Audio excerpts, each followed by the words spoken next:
katsira. Alhamdulillahirabbil alamin. Na ilahil ma'ahud. Wassalatu wassalamu li ayasiri hayati wujud wa ashabil azami li kulli mawjud. Sholatan tutafil qulubinal iman. Wa biha biyunal Qur'an wa biha biyunal Qur'an wa biha biyunal Qur'an wa tubahihum ayat. Patuhalana biha nurul jannat wa nurunai wa nurun najari ila wajikal karim subhanaka ilmalana ilama alam tanah innaka antal alimul hakim rabbi syari sadri wa yassir amri wa hlul datam lisani ya qahu qali ya Allah ya Rabb. Lapangkanlah semuanya untukku dadaku, mudahkan untukku urusanku, uraikan semua simpul pengikat lisanku, baik pentaklim maupun yang ditalimi, agar mereka bisa memahami taklim ini dan Allah meridhoi. Amin, amin, ya rabbal alamin. Alhamdulillahirabbil alamin. Wabihi nasta'inuhu ala muridun yawadin.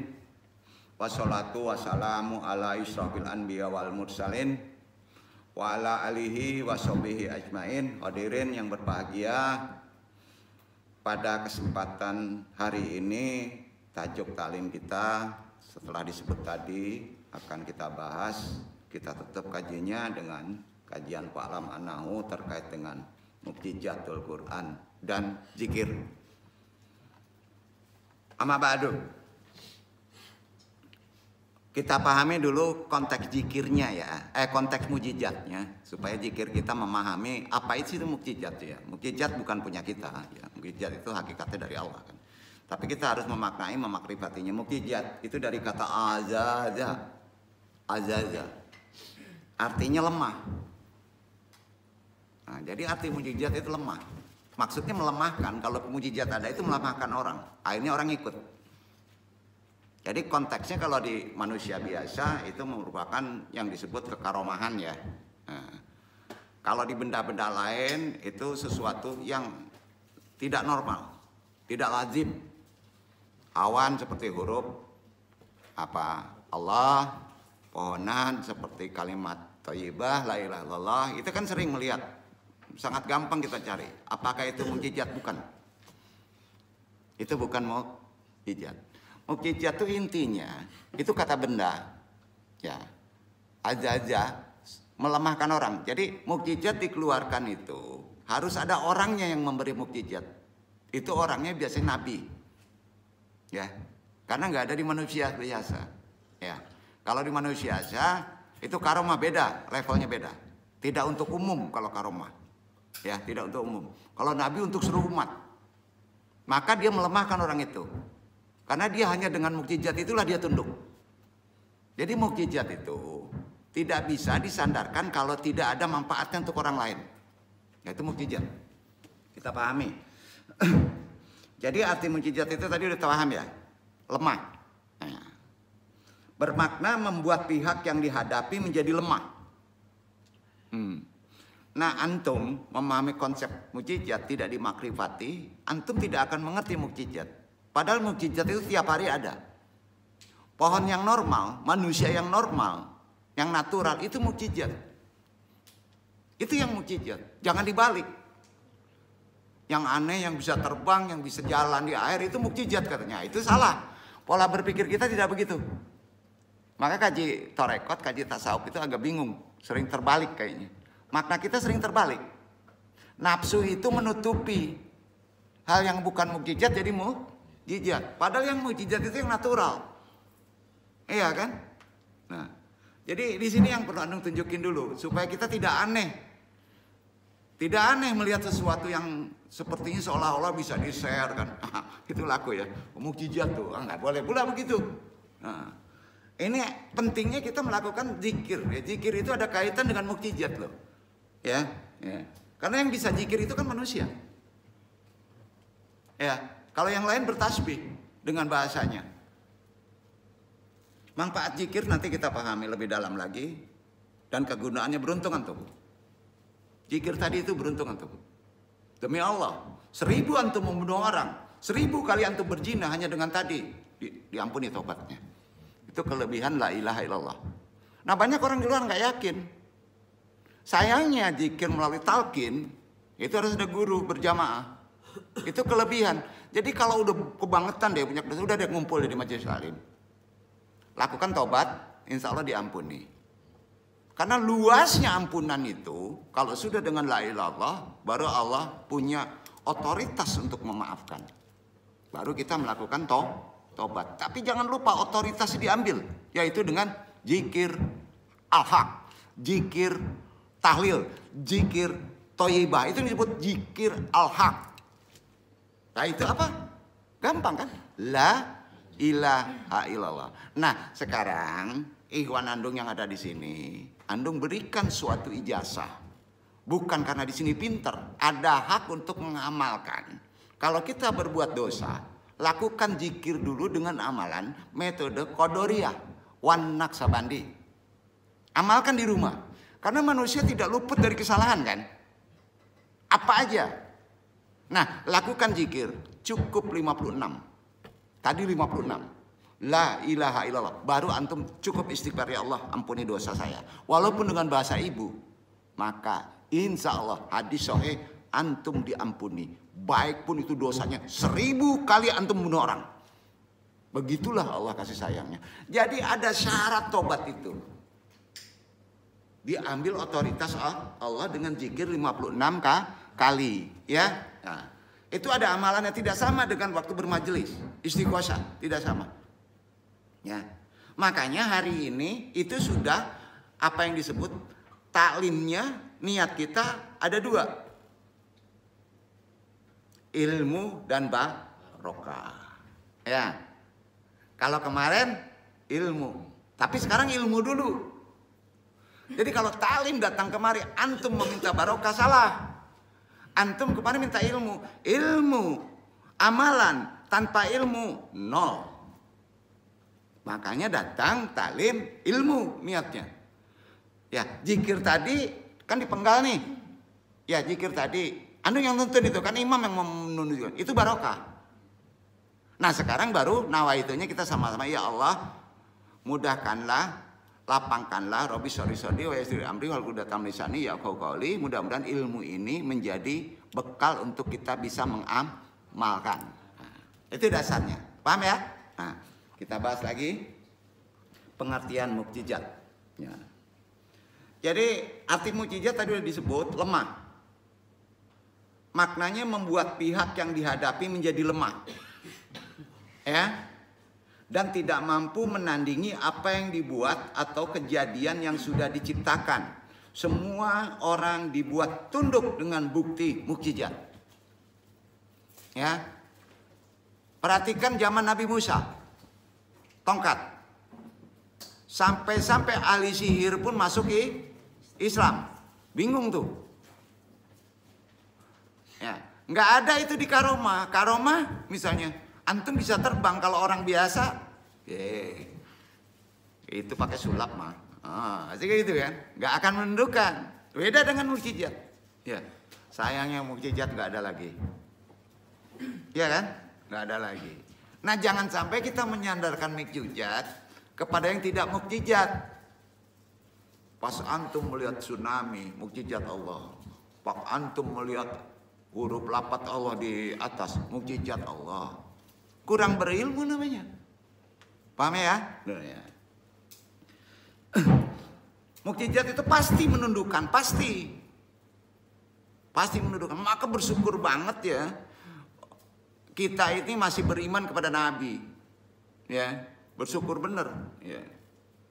Dan tidak bisa memberikan bukti tandingan, itu mukjizat. Jauh berbeda terhadap makna mukjizat yang diurai dalam kampus daring KBBI, ya. Lihatlah kampus mukjizat di kamusnya KBBI, ya. Coba lihat. Mukjizat adalah kata benda bermakna kejadian peristiwa ajaib, katanya gitu kan? Di kamus itu isinya, ya. Jadi semua mukjizat ini kalau yang ajaib. Padahal itu akal berhenti. Kenapa kalau keajaiban berhenti? Padahal tidak. Bagi orang sufi, bagi yang sudah mendalami la ilaha illallah, itu tidak berhenti nanti. Ada asbab pasti benar. Perabaannya benar. Maka jadi tarbiyah. Tarbiyah. Jadi kata benda bermakna kejadian peristiwa ajaib yang sukar dijangkau oleh kemampuan akal manusia. Itu dari kamus KBBI, ada benarnya. Nggak terjangkau. Tapi mukjizat yang ada yang dianggap mukjizat sebenarnya tidak mukjizat, itu bisa terjangkau oleh akal. Betul, bisa. Makna mukjizat dengan uraian seperti ini tidak zami, ya, dan tidak malni. Itu bahasa Islamnya. Seperti misalnya awan, ya. Sudah itu pohon, kan banyak itu di Mbah Medsos kan, iya kan, banyak tuh kan. Share aja lah, keajaiban alam gitu kan. Kan bahasanya nggak mukjizat alam, tapi ada yang menyebut mukjizat. Ya. Itu tidak zami, itu tidak mani. Bahkan orang yang bisa terbang sekalipun itu bukan mukjizat, bukan. Ya.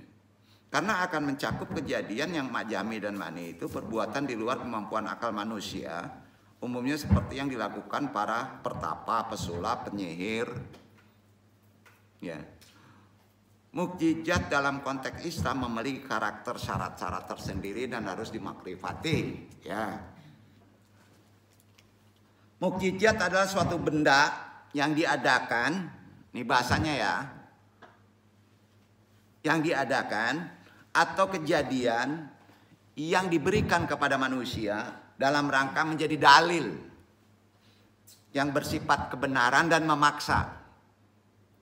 Sepakat ya bahasanya begitu ya. Yang dibawa khusus para nabi. Jadi mukjizat tidak bisa ditiru oleh orang lain selain seorang nabi.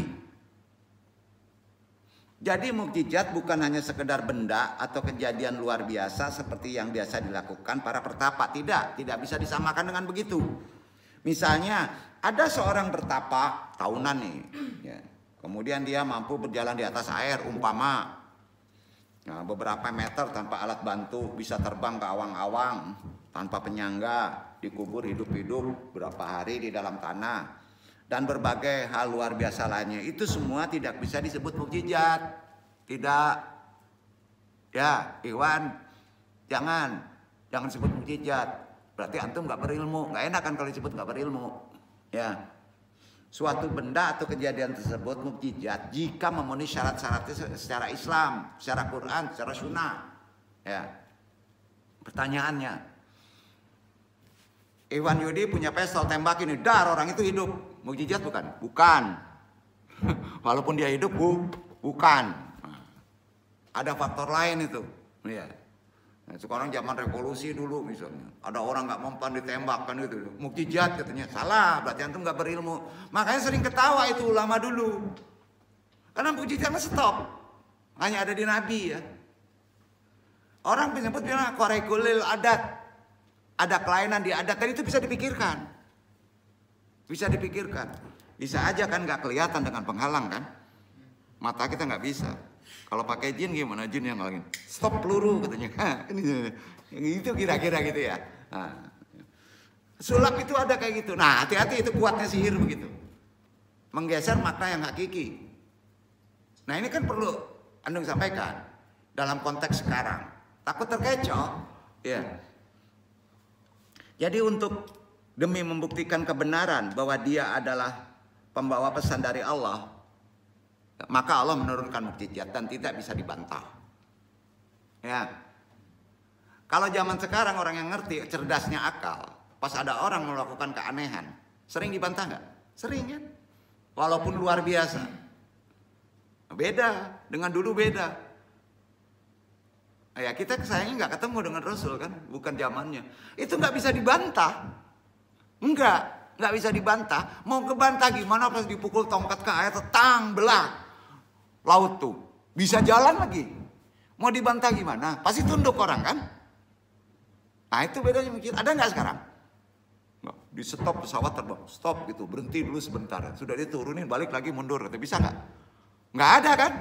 Nah, ya makanya jangan pahami mukjizat itu hal yang takut salah pola berpikir kita. Apalagi sandaran-sandaran perkara neraka, surga, adanya Allah. Ini maknanya harus paham kegoiban itu. Iya kan? Nah, kan otak kita jadi beres-beres enggaknya. Iya kan? Nah, jadi tidak bisa dilakukan orang lain, ya, apalagi tidak ditempatkan di zaman. Jadi mukjizat itu ada zamannya. Jadi sekarang kata mukjizat itu manasak, tahu nggak? Zaman sekarang manasak itu tidak bisa dipakai lagi. Jadi udah hapus, delete tuh. Ya, wah ini supaya viral langsung disebut mukjizat katanya. Wah, tuh kacau ini. Nggak ilmu kan? Karena mukjizat itu kan ada di Nabi. Manasak dia. Nah, tolong kasih tahu yang lain ya. Nah, jangan sembarang share mukjizat aja. Masa lulusan UIN tulisannya mukjizat? Ada itu. Enggak di sini, UIN di sana di langit. Ya. Jadi gini, dari dulu hingga sekarang umat Islam akan terheran-heran, bisa takjub ketika melihat fenomena alam. Kalau nggak tahu ilmunya jadi aneh nih. Ya. Misal melihat video akar berbentuk lafal Allah, melihat laut asin bertemu laut tawar, ya, dan keduanya tidak bercampur. Melihat kambing di bulunya berbentuk lapar la ilaha illallah, ya kan? Bahkan di bayi ada jidat lapar la ilaha illallah lagi, ya. Banyak itu, buka aja di Mbah Google tuh, ya. Mukjizat pasti kata-katanya tuh, mukjizat Allah katanya kan, betul kak? Nah, dan berbagai fenomena yang dengan mudah diunduh, dilihat ketika sudah viral di media sosial, betul kan? Nah, kita cuekin tuh, cuekin itu, ya. Mungkin sebagian kita akan mengatakan semua itu sebagai mukjizat menjadi bukti nyata kebenaran ajaran Islam. Ya.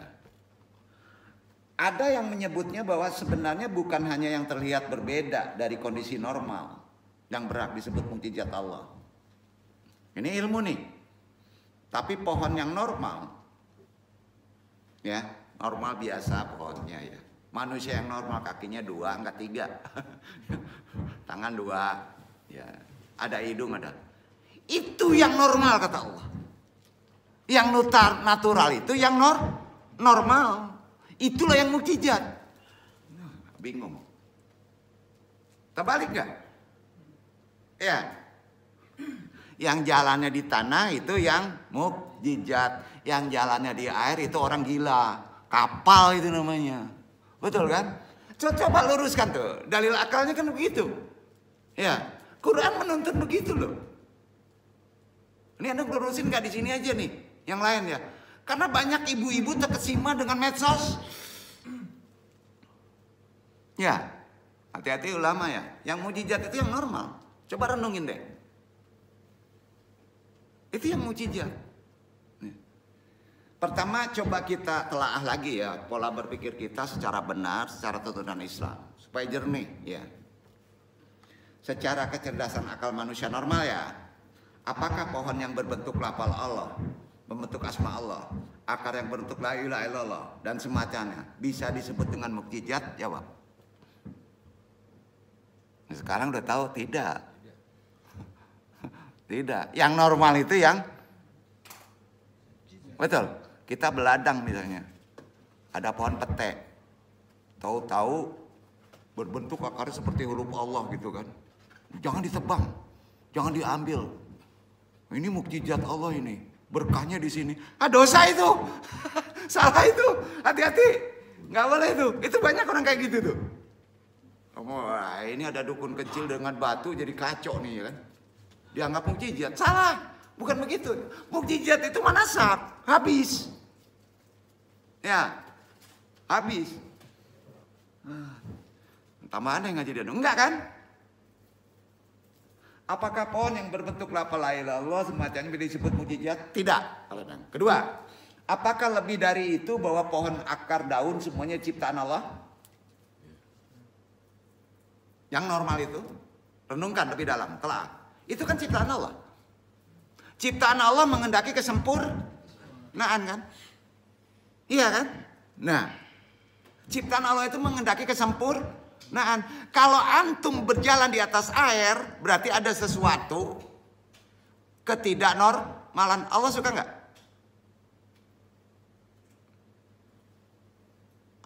Jawab. Batu ngambang, batu apung. Kalau batu cincin ngambang bingung pula kan, mukjizat katanya. Ah, jadi kita sering kecelek kita. Dan itu dosa. Yang terlihat normal itulah yang mukjizat. Dalam hal ini Andung sebagai pentalim menggarisbawahi ya, meluruskan pola berpikir kita secara akhirul zaman, kecerdasan kita. Ini penting. Yang perlu digarisbawahi bahwa harus dibedakan antara mukjizat dan hal atau benda yang menakjubkan. Benda yang lain, yang lil adat dengan mukjizat berbeda. Ya, yang mukjizat ternyata yang normal. Ya, benda atau hal yang membuat takjub terkesima kita itu mainan setan. Betul nggak? Betul kan? Ya, kalau ini standar itu dari Allah tuh. Sampai. Maka kecerdasan Islam itu menurut Quran adalah akal. Akalnya yang mukjizat. Benda-benda yang spesial karena membentuk asma Allah dan semacamnya memang menakjubkan, membuat terkesima. Kenapa? Karena kita sering kena sihir sama korin. Betul kan? Seolah-olah menakjubkan, terkesima kita melihatnya.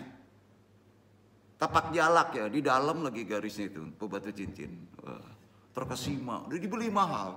Padahal itu nggak normal tuh. Ya, yang normalnya biasa aja lah ya. Ya, gitu ya. Justru itu mukjizat, ada faedahnya itu. Ya, bisa untuk ngecor. Tapi kalau udah tapak jalak bening, nggak mau dicor kan? Ya gitu ya. Nah, karena itu unik katanya kan ya. Tapi keberadaan benda-benda ini tidak menjadi ada. Ya, benda-benda itu tidak menjadi ada sebagai sebuah bukti karena diminta oleh seorang nabi untuk membuktikan kebenaran ajarannya. Jadi membuktikan bahwa dia benar-benar datang dari Allah, disinilah kita memakrifatinya dan tidak sedang berbohong. Ya, kedua, yang perlu kita cermati dalam kehidupan sekarang, dalam hal keajaiban, keanehan, korekulil adat, mukjizat, jangan disamakan. Ya. Kita cermati benda-benda yang unik ini, itu benda unik aja, terjadi secara alami. Dan tidak ada kaitannya dengan apa yang populer di tengah kaum sebagai mukjizat dari Allah. Duduk. Ilmunya apa? Ini membereskan pikiran kita. Ilmunya apa Pak? Ilmunya mukjizat itu sudah nggak ada lagi. Yang ada adalah kecerdasan akal. Maka Quran disebut mukjizatnya, akalnya standar bisa memahami. Betul kan? Kok mungkin natural ngaji Andung? Memang natural. Kalau akal nggak sampai, maka agama Islam dianggap nggak masuk akal. Kan gitu. Karena akalnya nggak jernih. Ya, nah kalau kita lihat kembali, Quran diturunkan sebagai mukjizat. Betul kan? Kemarin tuh berupa untaian kata, kalau disebut bisa mirip dengan syair di atas syair. Ya. Di mana waktu itu hal yang paling bernilai tinggi di Jazirah Arab adalah penyair. Maka turun Al-Quran. Dikalahin tuh penyair semua. Maka masuk Islam. Loh, iya. Yang populer, paling hebat, paling berilmu penyair. Orang Arab itu di tengah masyarakat. Siapa yang memiliki syair paling indah? Jawara lah. Diakui oleh Jazirah Arab eksistensinya. Dia akan dilulukan masyarakat. Bahkan bisa didewakan. Maka turunlah Al-Quran. Habis. Karena kalah. Ya. Kebayang nggak cerdasnya orang profesor di kepala dengan Quran baca. Bisa kalah nggak? Bisa. Maka Quran adalah mukjizat akliyah. Ya, sengaja udah paham. Nah, tolong buat itu. Quran itu di zaman sekarang sudah menjadi mukjizat kecerdasan akliyah. Jadi nggak ada perkara yang mukjizat lagi bisa dipikirkan oleh akal manusia. Contoh, kuasai dunia lautan dengan berjalan tapi naik kapal. Kuasai udara dengan terbang tapi naik pesawat Boeing. Kan gitu ya. Iya kan? Yang mujizat siapa? Akal. Betul. Akal bukan? Akal. Sain banget ngaji ini. Ya betul. Memang sain harus tinggi. Iya. Nah, nggak buat tesis kayak gitu tuh kalah itu dosen kalau tesis kayak gitu. Ini nggak ada risalah. Ya, Masya Allah. Ingin tinggi, akal kita beres. Korin di sini bersihkan. Ya. Dengan apa? Abaha. Oleh. Ya. Udah beres ya? Tukang ganggu kan? Sering ganggu nggak? Sulit khusyuk kalau ini belum bersih. Makanya kalau antum mau sholat ya, itu misalnya tempatnya sepi, langgarnya tengah hutan. Wah, ini ada jin muslim. Beresin dulu kepalanya. La ilaha illallah setelah wudhu. Ya, maka itu jin korin nggak masuk ke kepala itu, nggak ganggu itu khusyuk tuh. Di hutan gitu juga. Udah deh, itu sihir korin tuh kayak gitu tuh, masuknya ke kepala. Jadi gini, nggak cukup, wah ayat pembakar, misalnya dengan ayat kursi, jangan tempelnya. La ilaha, jadi setengah putaran, ha illallah, 3 kali aja.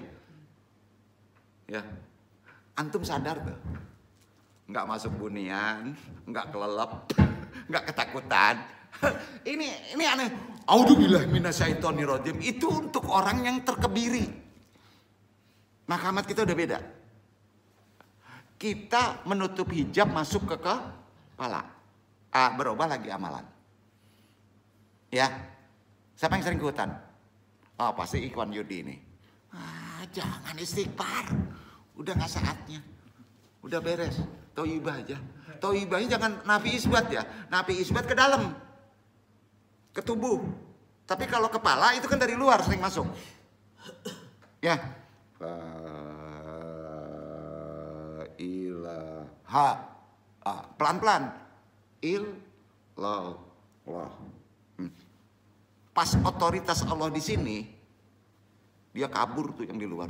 Karena kepala kita dimonitor dengan kolbu. Duduk nggak? Itu ilmunya.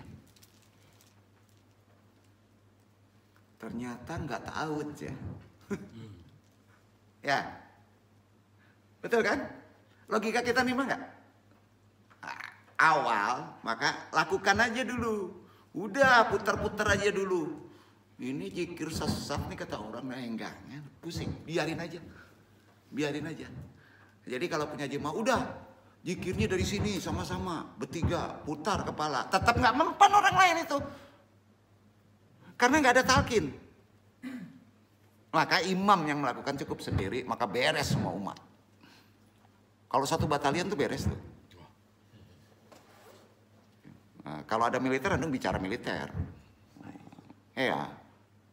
Iya, iya benar kan bisa digunakan untuk kita. Quran itu kan diturunkan untuk menjejat akliyah kita, membereskan kepala kita dari gangguan sihir setan. Sihir setan itu ada yang natural sifatnya dari luar, ya. Ada sihir setan yang sifatnya dari dalam. Ada, bereskan dulu di kepala sebelum duduk. Sampai. Nah. Jadi mukjizat Quran itu udah jelas. Syair-syair indah yang diisi oleh kaum jahiliyah, oleh Korin menjadi kemuliaan, dihapus dengan Quran. Dihapus. Tuh. Jadi ilmu sihir terbukti para penyihir yang mengetahui bahwa apa yang dilakukan Musa jauh melampaui ilmu sihir. Karena sifat itu tidak ngerti dengan kalimat thayyibah. Tongkat itu sebenarnya hakikatnya la ilaha illallah. Sampai. Ada ketemu nggak tongkat Nabi Musa? Udah, itu hurufnya la ilaha illallah. Jadi kalau mau buat tongkat, la ilaha illallah. Lekuknya. Tapi nggak boleh dibawa ke tempat kotor, kan repot. Nah ini ada yang buat, lihat tongkat la ilaha illallah tuh. Ke WC dibawa juga, ya tambah dosa. Nggak ada ilmu. La ilaha illallah nggak ditaruh di tongkat, tongkatnya lurusin aja. Taruh di mana? Sini. Supaya bersih. Sepakat? Kalau di sini bersih kolbu. Ada 2 metode. Insya Allah sihir bablas, santet bablas, siampa bablas yang dari luar. Insya Allah. Jadi itu. Tapi sulitnya la ilaha illallah itu masuk ke kepala dan hati perlu pembimbing. Tahunan itu. Dijamin deh antum gak akan kesurupan. Kalau ada jemaah andung ya ma'a kesurupan dong cikuy. Nah, benar. Berarti dia yang minta kesurupan. Setuju gak nih? Itu gunanya kita ada guru. Ya sekali lah, sebulan sekali, 3 hari sekali datang, dicas dulu. Itu charter, penting. Ya, penting karena la ilaha illallah itu nggak bisa sendiri kecuali ada ijazah. Nanti aku tunjukin. Jadi udah jelas, akhirnya penyihir itu di zaman Musa tunduk dan menjadi beriman pada apa yang dibawa oleh Musa. Padahal itu masih ditunjukkan dalam sifat kebodohan berupa tongkat. Kalau sekarang kan nggak mungkin tongkat. Ilmu. Jalalah kalimat la ilaha illallah Allah. Ya. Ya antum ngomong la ilaha illallah itu udah bawa tongkat Musa. Jangan dikasih Pak Jokowi nanti kacau itu. Ya udah loh kayak gitu aja loh. Kemana ngaji ini? Jadi sekali lagi mukjizat itu berkaitan langsung dengan apa yang sedang populer di tengah masyarakat. Ternyata mukjizat itu ada di kita. Dari Quran kan. Kalimatnya kalimatul hak, kalimat thayyibah, kalimat tahlil. Ya. Takutnya ruh untuk keluar meninggalkan badan hanya dengan la ilaha illallah. Cabut. Betul? Mi'raj. Jadi kapan dilakukannya? Sakratul maut. Itu beneran. Lalu itu. Tapi dalam keadaan hidup lakukan juga la ilaha illallah. Guna apa? Guna membersihkan dari ketakutan. Gitu. Belum berani deh kalau orang bawa pistol. Kayak Ustaz, belum. La ilaha illallah itu paling keren. Gak perlu tinggalin pistol tuh. Setuju kan? Logika. Kita muslim. Masya Allah. Ya, itu mainan benda. Ya. Manasak itu. Zaman Musa. Tongkat.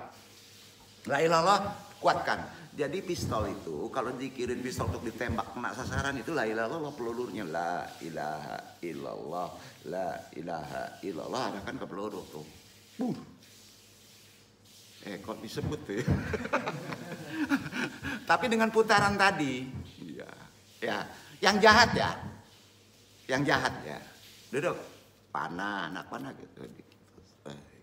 La ilaha. Zaman revolusi Jenderal Sudirman, la ilaha illallah di depan hidungnya itu Belanda nggak ngelihat. Benar itu. Ya udah, tapi kan sulitnya la ilaha illallah itu jadi barcode. Coba cari barcode ada harus ada yang nasab loh. Alhamdulillah ketemu di sini kan. Bayar. Kalau antum punya minta bayaran mahal loh. Susah loh cari barcode yang duduk loh. Iya. Apakah nipu yang duduk nih? Berhadapan dengan Quran loh. Masya Allah, ini yang takutnya udah ada ya barcode-nya dikasih barcode-nya masih juga malas kan ngaco tuh. Kemana ngaji nih? Ya, yang membuat stempel itu kan sering keturunan. Kalau keturunan bapaknya tukang ukir nanti anaknya bisa tukang ukir kan? Umumnya gitu kan? Ya kayak gitu. Kayak itu. Jadi nggak mutlak dari mesti lulusan pesantren Gontor nggak mutlak. Ya, nggak mutlak. Kalau turunannya bapaknya petani, tukang nanam pohon manggis, ya nanti anak juga tanam manggis kan. Kira-kira gitu. Kira-gitu. Jadi kaku banget ya gitu. Ya gitu ya. Jadi jangan iri gitu. Yang duduk memang kena kayak gitu. Maka dibagi. Nggak mungkin deh kalau dia mengandalkan ketertutupan, nggak mungkin diungkapkan seperti ini kan. Masya Allah. Jadi bagaimana dengan pernyataan bahwa semua pohon yang normal juga adalah mukjizat. Di sini kurang lebih sama. Sebenarnya kata yang lebih tepat bukan mukjizat tapi hal yang membuat takjub. Yang ada sekarang itu hal yang membuat takjub. Kembali endung garis bawahi bahwa mukjizat memang membuat takjub. Ya, mukjizat. Tapi takjub Di zaman Nabi dengan takjub di sekarang beda. Takjub di sekarang kalau lagi mabok ngelihat yang aneh itu tetap aja mabok. Kalau zaman Nabi langsung jadi tarbiyah, nggak akan berani mabok lah. Lagi itu bedanya. Ya, duduk ya. Nah, jadi tidak semua yang membuat takjub adalah mukjizat, betul. Tapi mukjizat juga bisa menjadi takjub. Sepakat? Tidak semua yang aneh lil adat itu mukjizat. Makanya zaman sekarang tidak boleh menyebut mukjizat. Sepakat? Itu kaidah yang benar. Ya. Memang semua pohon kalau kita mau merenung dalam perenungan tafakur, tadzakur, ya, akan membuat kita takjub kepada Allah. Baik itu berbentuk aneh, normal. Coba antum suruh buat pohon yang subur, hijau, rindang, normal. Takjub kan? Takjub kepada siapa? Kalau antum takjub kepada Allah, nggak perlu pestisida. Apa ya? Yang lain tak maksud. Makanya kalau nanam pohon, ulas-ulas itu batangnya. La ilaha illallah. Apa ya? Kalau ingin kerja, la ilaha illallah. Sampai? Sampai? Ya. Kalau ingin istri, la ilallahnya di mana? Maaf. Maaf. Di batangnya, bukan porno. Tapi bukan diusap. Oh, ini gimana nih ngajinya nih? Dalam hati arahnya ke sana. Paham gak nih? Kacangan gak ngaji nih?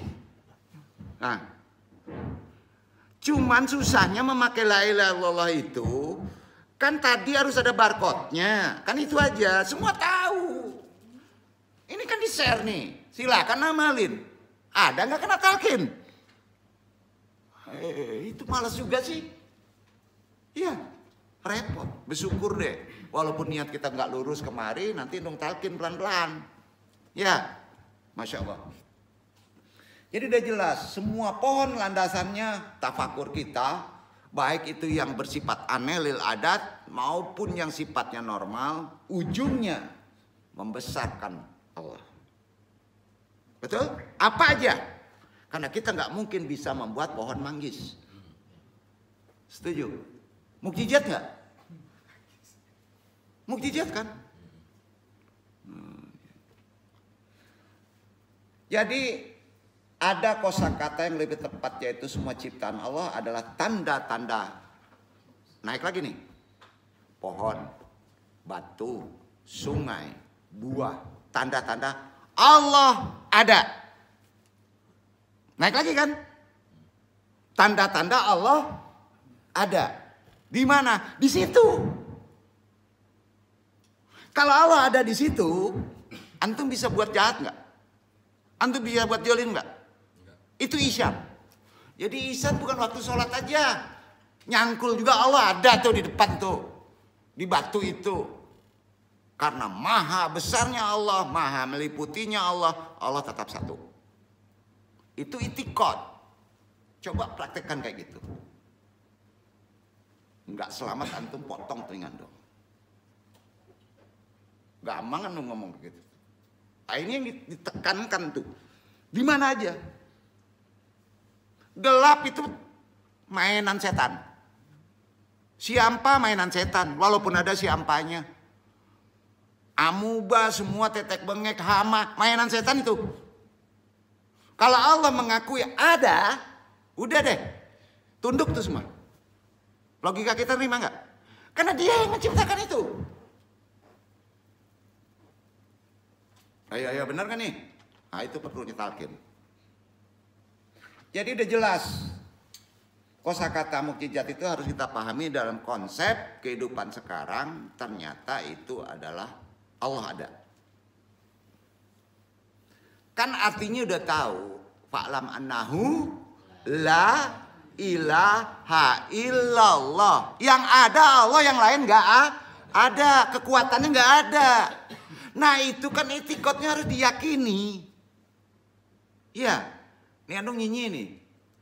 Nah, itu jadi orang cengeng banget sih. Ini udah kaji kewalian. Udahlah nggak perlu baca aneh-aneh ya. Nggak usah. Walipu wa taslipu ulamu hilang. Hilang. La ilaha illallah kalau barcode-nya bener itu. Sekarang udah ada barcode. Duduk ya. Jadi nggak mempersulit. Islam itu nggak mempersulit. Sulitnya itu karena dominasi pembersihan. Ya, maka panjang rapalan. Ya. Mukjizat seperti berubahnya tongkat menjadi ular tidak butuh pemikiran mendalam. Jangan dipikirin aja. Kalau antum nggak memikirkan secara mendalam, maka antum terbuka rahasianya. Wih, keluar batu di tangan. Karena baca rohnya kok. Panik sakit kapalo. Coba jangan dipikirkan mendalam, maka ketemu tuh. Yang penting kan terbukti. Gimana nih? Napi itu namanya. Gimana nih? Orang sekarang tuh gampang kecoh supaya berpikir keras, maka tertutup dia. Dibuka, bukan rahasianya ya. Kayak gitu. Ya. Jadi jangan memikirkan mendalam. Kalau ada tongkat menjadi ular, jangan dipikirin dalam-dalam. Nah, ya. Sederhana orang yang sudah paham bahwa itu adalah kuasa di atas kemampuan manusia. Ada zat maha segala yang berperan di dalamnya. Kalau itu mukjizatnya asli. Falam annahu la ilaha illallah. Artinya mengerti. Artinya kan singkatnya mengerti. Itulah ilmu. Sepakat? Bukan banyaknya tahlil. Turun derajat kita. Bukan. Surga neraka dibuat untuk menjaga kalimat la ilaha illallah. Bingung? Iya. Surga itu dibuat untuk menjaga kalimat thayyibah. Kenapa Tuhan membuat bumi? Sebab yang melafadzkan kalimat la ilaha illallah manusia. Bingung? Nah, manusia butuh makan, butuh tanaman, butuh macam-macam, maka dibuat bumi. Iya kan? Maka dibuatlah bumi. Nah, dengan la ilaha illallah juga dibuat langit. Bumi dibuat awalnya dengan la ilaha illallah.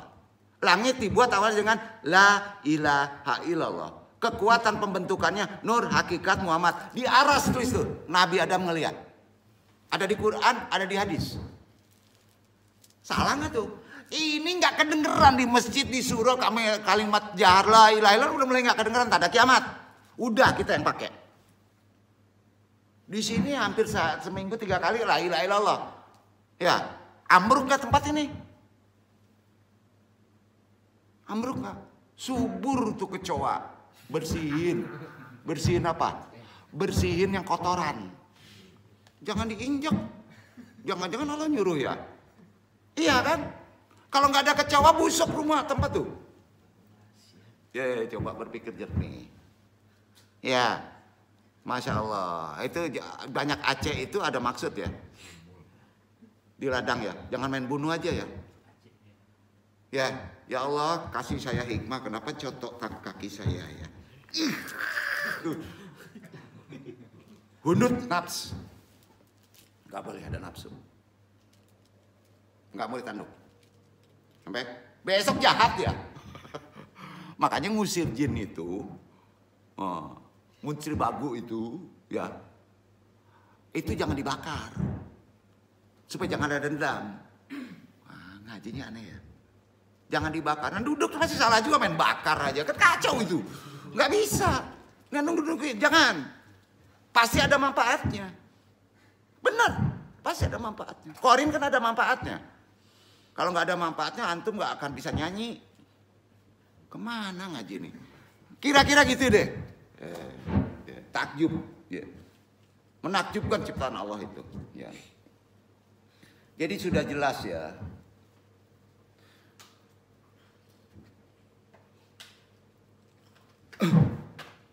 Tafakurkan. Nah sekarang antum tanya nih. Yang melafadzkan kalimat la ilaha illallah itu manusia kan? Ya, beo bisa kalau diajarin, tapi nggak ada makrifatnya kan, beo nggak berpikir. Iya kan? Nah, manusia, hanya manusia. Manusia butuh makan, butuh tanaman, butuh macam-macam, maka dibuat bumi. Dengan apa? Dibuat bumi. La ilaha illallah. Jadi kita ada usul. Itu mukjizatnya. Langit dibuat, la ilaha illallah. Nanti biar Tuhan punya alasan bagi manusia untuk berpikir. Ya. Allah itu ada alasan supaya kita berpikir karena dikasih pikiran. Awalamnu amirkum maya tajakaru fihi man tajakar. Dan apakah kami tidak memanjangkan umurmu dalam masa yang cukup untuk berpikir bagi orang-orang yang mau berpikir. Fatir ayat 37 baca.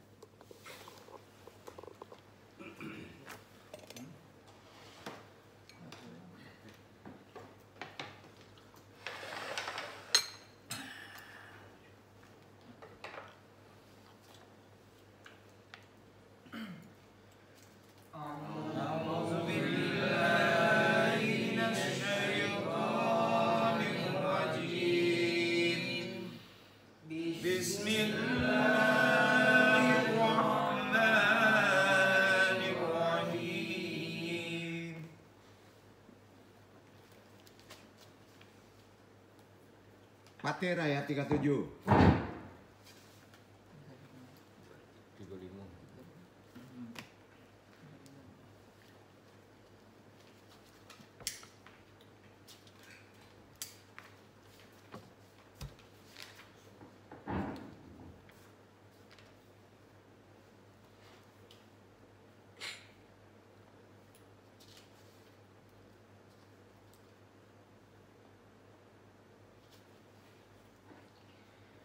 وهم يصطرخون فيها ربنا أخرجنا نعمل صالحا غير الذي كنا نعمل أولم نؤمركم ما يتذكر فيه من تذكر وجاءكم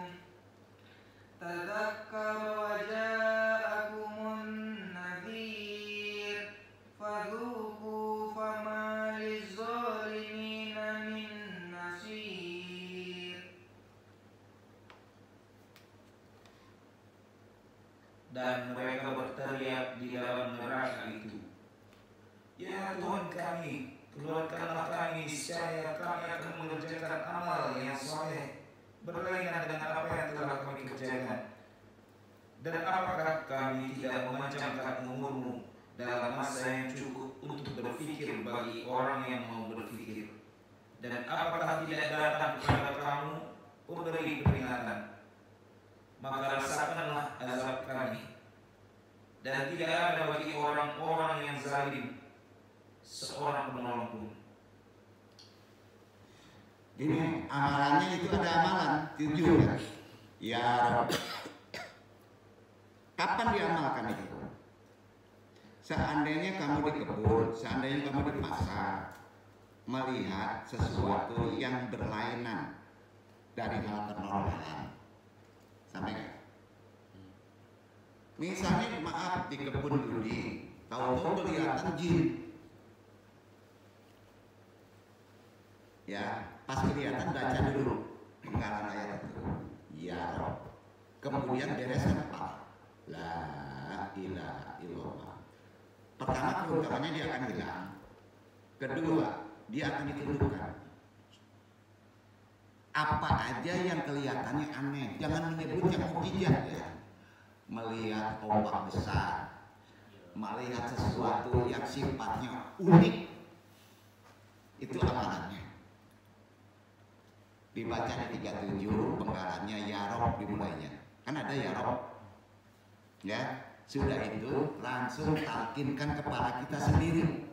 La ilaha illallah. La ilaha illallah. La ilaha illallah. Jangan dipakai streaming ya, nggak akan ketangkap tuh. Habis ya. Itu nggak dibakar, itu nggak ada dendam. Paham? Caranya. Dan amalan itu maksurat. Apa aja? Ya, apa aja? sesuatu yang sifatnya samar.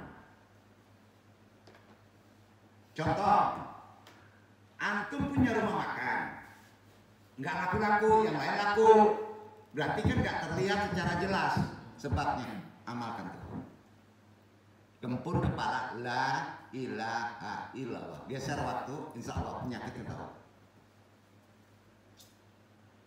Aduh, buka pula ini betul nih. Bukan, itu ilmu gitu. Dasarnya kayak gitu. Ya, logikanya gitu. Allah nanti akan menunjukkan sesuatu ikhtiari yang sifatnya membereskan. Sampai? Dan itu ayatnya maksudnya dari Quran. Catat aja ya, nggak apa-apa. Makanya anda nggak share langsung ke muka. Jadi di Fatir ayat 37. Perhatikan, kita naikkan lagi pemahaman kita dalam konteks mukjizat baik di Quran, karena kita ini Quran yang berjalan juga tuh. Ya, jadikan itu. Ya. Yang berpikir benar. Nah, gini nih. Maksudnya gini. Manusia itu bisa berpikir benar, bisa berpikir salah. Harus disadari, pikiran saya ini benar. Oh, pikiran saya ini salah. Paham gak nih? Ini para ilmuwan, ulama harus tahu ini. Yang berpikir benar namanya dakhalal jannah. Artinya apa? Pasti surga. Kalau antum dalam hidup antum berprasangka baik, berpikir benar, tahu hikmah, maka tantangannya surga. Maka antum akan diberi surga. Yang berpikir salah, neraka. Itu Quran. Jadi bukan di amal aja, paham gak nih? Surga dan neraka juga pola berpikir, ada resiko. Duduk gak? Itu tasawuf. Kalau berpikir kita benar, maka kata Allah dakhalal jannah. Tempatnya adalah surga. Kalau berpikir salah, maka dakhalal nar. Tempatnya neraka. Duduk. Itu hadis. Nah, kita kan sering neraka dan surga sandarannya kemana? Perbuatan kan? Berpikir juga ada resiko. Makanya manusia itu kalam doa. Ucapkan dari pikiran. Hati-hati berucap. Maka benerin dulu pikiran. Cara menyapu pikiran, abaha. Duduk. Terus. Supaya antum tahu ini benar pikiran kita. Ini salah pikiran kita. Hati-hati orang filsafat. Sepakat gak nih? Nah, itu kan jelasnya ditunjukkan di Fatir ayat 37. Tasbih kalimat la ilaha illallah, rezeki makhluknya diberikan, wabiha yurzaqul khalqu. Kalimatul tahlil, kalimatul haq. Alaiha nahya wa alai namut. Wa nubatsu fa insa Allahu minal amin. Aminin.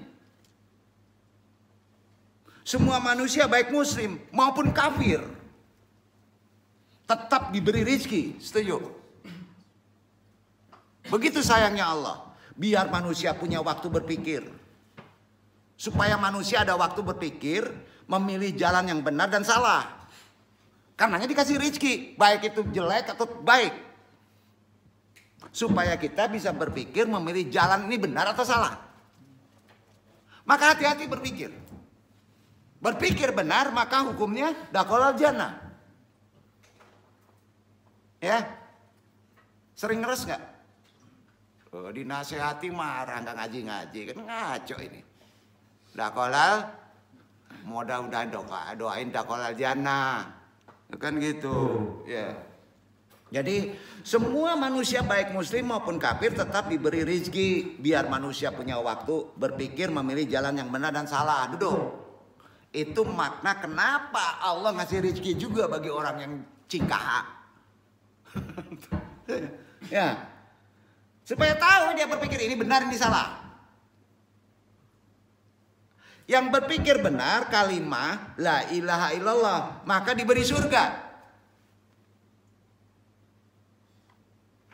Dan yang berpikir salah maka neraka. Allah kan berfirman di Quran surat Ibrahim. Itu yang Anung sampaikan. 24, 25 baca.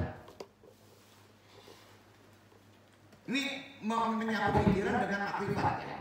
Walaupun inti amalannya la ilaha illallah secara bahasa benar. Kongregasinya begitu. Jadi tawaf tawakul. Pikiran juga ditawafkan. Tawaf hati, tawaf kulul jasad badan, bekah. Beda. Ada 3 tawaf. Quran surat Ibrahim, tadi kita tahu ini. 24, 25. Alam tara kaifa. Alam tara kaifa daraballahu matalan kalimatan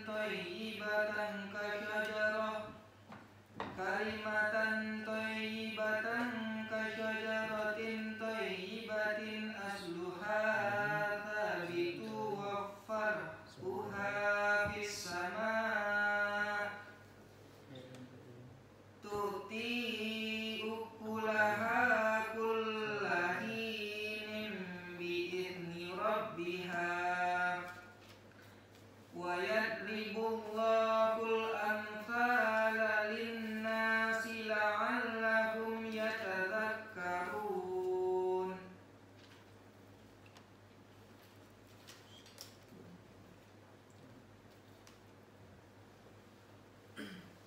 Tidakkah kamu perhatikan bagaimana Allah telah membuat perumpamaan kalimat yang baik seperti pohon yang baik, akarnya teguh dan cabangnya menjulang ke langit. Pohon itu memberikan buahnya pada setiap musim dengan seizin Tuhannya. Allah membuat perumpamaan itu untuk manusia supaya mereka selalu ingat. Ada yang mau bicara? Siapa? Alhamdulillah ketua kita. La ilaha illallah. Amalannya la ilaha illallah. Pahami makrifatnya di Quran surat 24, 25 intinya tauhid. Kalau itu bertanam itu supaya menghasilkan yang sempurna. Di situ ada makrifatullah, perumpamaan. Dengan menanam diumpamakan kita Allah itu ada. Maka bermanfaat berkah itu betul. Ini enggak ayat kebun, ayat musim ini ada yang bingung-bingung dah. Udah deh, la ilaha illallah aja dipraktekkannya. Selesai. Ali bin Abu Talha meriwayatkan dari Ibnu Abbas berhubungan dengan makna firman yang tadi Ibrahim 24-25. Perumpamaan kalimat yang baik yaitu syahadat, persaksian bunyinya la ilaha illallah. Artinya tidak ada Tuhan selain Allah. Apapun juga yang akan dilakukan dalam ikhtiari di atas dunia ini, la ilaha illallah. Sepakat? Nanam, cari kerja, ya, mau nikah, la ilaha illallah. Kalau doa ke doa belum sampai makrifatnya. Aduh, ini agak takut dinafikan ya. Beresan dulu kepala ya. Hidup itu hakikatnya nggak meminta sebetulnya. Menerima. Kalau yang meminta, keikhlasan kita terganggu. Minta udah dikasih kok. Iya. Iya. Syahadat itu persaksian, nggak ada Tuhan, yang ada cuma Allah. Lafazkan, jaharkan, ajari telinga antum, mulut antum, hidung antum, badan antum, perbuatan antum, pohon ajarin semuanya. Sebut, jaharkan.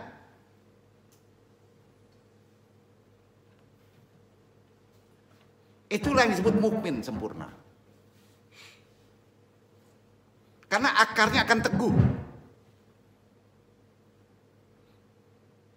Yaitu tidak ada Tuhan selain Allah, kuat. Tertanam dalam di hati orang mukmin tertanam dalam bentuk ciptaan Allah, tanaman tertanam dalam kekuatan ikhtiari dan cabangnya menjulang ke langit, tanazul. Berkat kalimat tadi, amal antum dinaikkan ke langit. Walaupun hanya menanam ubi. Itu bahasa Banu loh, menekankan talqin begitu. Jadi nggak doa zikir aja, dengan menanam juga ada ibadah yang sampai ke langit. Nah, Ad-Dahhak, Sa'id Ibn Zubair, Ikramah, Mujahid dan lainnya, semua berkata demikian. Bukan seorang. Ulama-ulama keren dulu, bahwa sesungguhnya hal ini merupakan perumpamaan tentang amal perbuatan orang mukmin. Jangan muslim aja deh, naikin ucapan yang baik, amalnya soleh sampai ke langit dan bermanfaat untuk umat. Dan sesungguhnya orang mukmin itu seperti pohon kurma, amal solehnya terus menerus dinaikkan ke langit baginya setiap waktu, pagi, petang. Ini tafsir Al-Muqatsar. Juga menyebutkan markaznya tafsir Riyadh di bawah pengawasan Syekh Salih bin Abdullah bin Humaid, Imamul Hunafah Masjidil Haram. Tafsirnya, tidakkah kamu tahu wahai Rasul, bagaimana Allah membuat perumpamaan kalimat tauhid la ilaha illallah dengan suatu pohon yang besar, yaitu pohon kurma yang akarnya kuat menancap di dalam tanah, sedang bagian atasnya menjulang tinggi ke langit. Begitu tafsir imam besar Masjidil Haram. Begitu juga tafsir Al-Muyasyar, Kementerian Agama Saudi Arabia. Hai Rasul, tidakkah kamu mengetahui bagaimana Allah membuat perumpamaan kalimat tauhid la ilaha illallah dengan sebuah pohon yang mulia, yaitu pohon kurma, akarnya kokoh menembus tanah dan batangnya menjulang tinggi ke langit. Begitu juga tafsir Al-Madinah Al-Munawwarah, Markaz Ta'zim Al-Quran di bawah pengawasan Syekh Profesor Dr. Imad Juhair Hafidh, Profesor Fakultas Al-Quran Universitas Islam Madinah. Kalimat tauhid la ilaha illallah di kepala, maksudnya bukan di hati. Di kepala letaknya, karena itu kecerdasan. Atau kalimat yang menyuruh kepada perbuatan ma'ruf, melarang kemungkaran, yaitu Allah mengumpamakan kalimat yang baik dengan pohon yang baik. Dengan kalimat la ilaha illallah, langit dan bumi diciptakan, rezeki makhluknya ditetapkan bagi yang berpikir benar. Maka kalimat la ilallah diberi surga, dan yang salah dikasih tempat neraka. Begitu 3 ulama besar dunia mengucapkan begitu, hanya dengan kalimat la ilallah. Sekarang orang sepi ngomong la ilallah, katanya untuk talqin mati. Betul gak? Kan aneh. Nggak ada torekot yang tidak melakukan lafaz la ilaha illallah. Kamu masuk masjid, masuk. Ada nggak yang jahar la ilaha illallah? Nggak. Ya, padahal semua diciptakan dengan kalimat itu. Baik pohonan, baik yang lain. Nah, disinilah letak ilmunya. Nah, makanya surga diciptakan tidak setara dengan amal manusia. Walaupun seumur hidup selama 70 tahun seluruh hidupnya ampun ibadah, sholat, zikir, dan sedekah. Karena surga diciptakan khalidina fiha ibadatun. Artinya kekal abadi selamanya. Nggak ada waktunya. Amal manusia sekalipun sejak lahir sampai mati selama 70 tahun sangat tidak setara, hanya ditukar dengan surga yang begitu mewahnya dan kekal abadi tanpa batas waktu. Seperti orang ingin beli mobil Alphard umpamanya, dibeli hanya dengan 100 juta, sangat tidak sebanding. Pada umumnya ibadah sering diiringi keinginan manusia kan. Masuk keinginan ibadah manusia itu, ya. Jadi yang disebut hudun nafsi, Di sini tidak ada hudun nafsi. Ibadah kalau diiringi dengan keinginan tetap pangkalnya dari nafsu. Hudun nafsi. Nah, ingin kaya, ingin sukses, ingin surga, ingin bersama bidadari. Misal karena istrinya jelek. Ayo. Betul kan?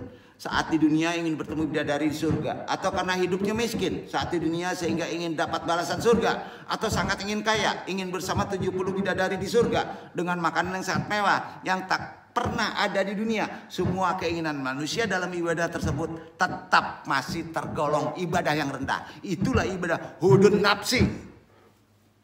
Kok marah-marah dong? Enggak mah, komat kita udah beda. Ya, walaupun awalnya kita masih hudun nafsi. Ya, tetap saja keinginan nafsu itu. Betul? Pengen upah. Karenanya mengakui kalimat tauhid, ikhlas murni. Antum mengucapkan la ilaha illallah kalau masih barokah, ingin itu, sama nukar surga dengan dunia kecil. Betul kan? Iya kan? Aneh. Karenanya mengakui kalimat tauhid dengan benar. Wa'lam annahu la ilaha illallah. Kalimat tahlil, kalimatul haq. Allahu nahya. Alaiha na'mud. Wa nafsu. Fa insyaallahu minal aminin. Di situ ada sisi, di situ kita mati, dan di situ tumbuh sehingga Tuhan lupa jalan aman. Jangan lupa jalan aman. Murnikan kalimat la ilaha illallah, bukan dengan ada nafsu. Itulah bab pertama, kita tutup bab kedua dengan kaji